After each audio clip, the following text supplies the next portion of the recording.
Okay, so this is Jenny and I have a short video on how to create a PayPal button for an event or for any other kind of purchase that we want to initiate from our site. So the first step is to go into our PayPal account and make sure that you are logged in, and I am. And then from the summary page, we're going to go over to the Tools menu and go down and select PayPal buttons. So there are sample buttons here. We're actually going to be making a Buy Now button. We don't really do auto billing or build shopping carts. So the Buy Now button is what we're interested in.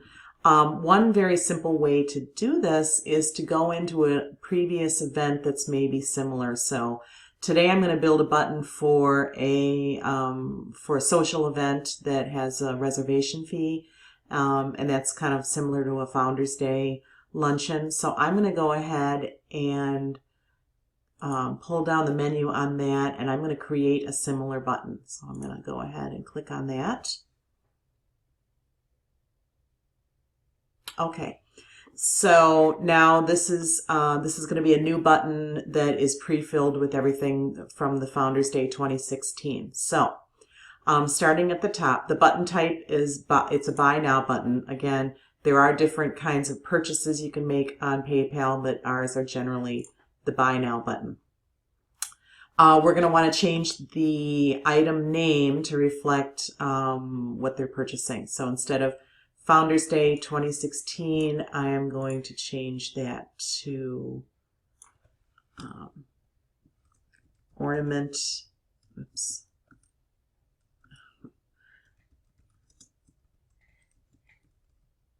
If I can spell correctly, Ornament Exchange and Dinner 2016. And then item ID, just something that helps us to identify the purchase when we look at our PayPal transactions. So why don't we just say Holiday 2016? How about ornament? There. Sorry about that. Okay. So now we can customize the buttons. Currently it is customized with a drop-down menu.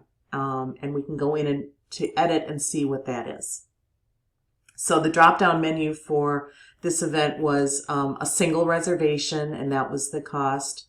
And then the other was my reservation. It's truncated here, but it was my reservation plus a collegian. We offered them the opportunity to sponsor a collegian. So we're going to do kind of a similar thing here. Single reservation, which is going to be for this event $35 US dollars. And then we're encouraging people to bring a theta. So they might, a theta friend who hasn't come to an event. We're going to go ahead and offer the option of my reservation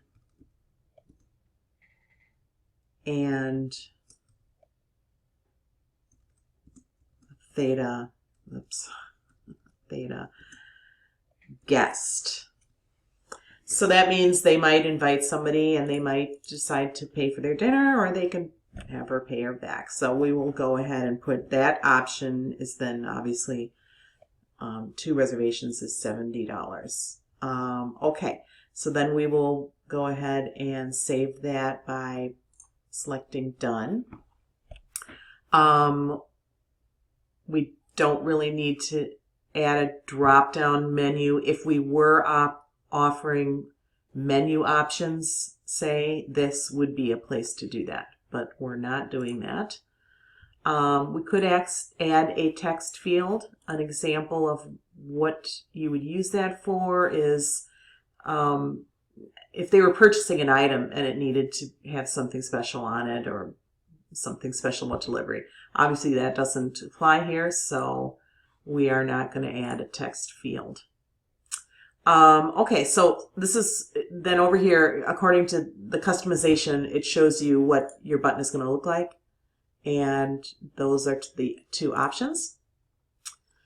We don't have any shipping, we don't have any tax, and for security, we don't want to put an email address out there. Just use the secure merchant ID. The notifications will just come to our account.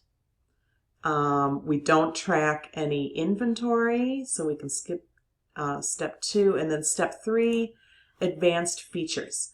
Do you want to let your customer change your order quantities? I guess they could change quantities to more than one. We can allow them to do that. Any instructions? Can they add instructions? You know, since we don't monitor this account for special messages, we wouldn't really want them to put something in here like, I need a ride to the event. We would do that separately. So we're going to say no on that. We don't need their shipping address. That would just ask them to have extra keystrokes. We will capture their email address when we get the reservation. Okay, so you can then direct, after they finish checkout, you can direct them back to a specific page. This took them back to the Founders Day page on our website. I'm going to go ahead and delete the end of that. It'll take them back to the main page of our website. And that's pretty much it. So we create the button. Okay. And it says you have just created the custom, it's HTML code is what it is. So then we would copy this code, go ahead and right click, copy, and you can go ahead and put this into an email. It says right here, if you're working with a website developer, paste the button code into an email and send it to the developer now. So you're going to want to copy that and send it to whomever it is that is in charge of our website, because that's where all of the PayPal transactions are initiated, from a web page. If that person needs any more instruction or has any questions, you can cut and paste here. You can follow this link and share it with them, all about pasting HTML code into a website. And that's pretty much it. We're done. That's the PayPal button. Thanks for watching.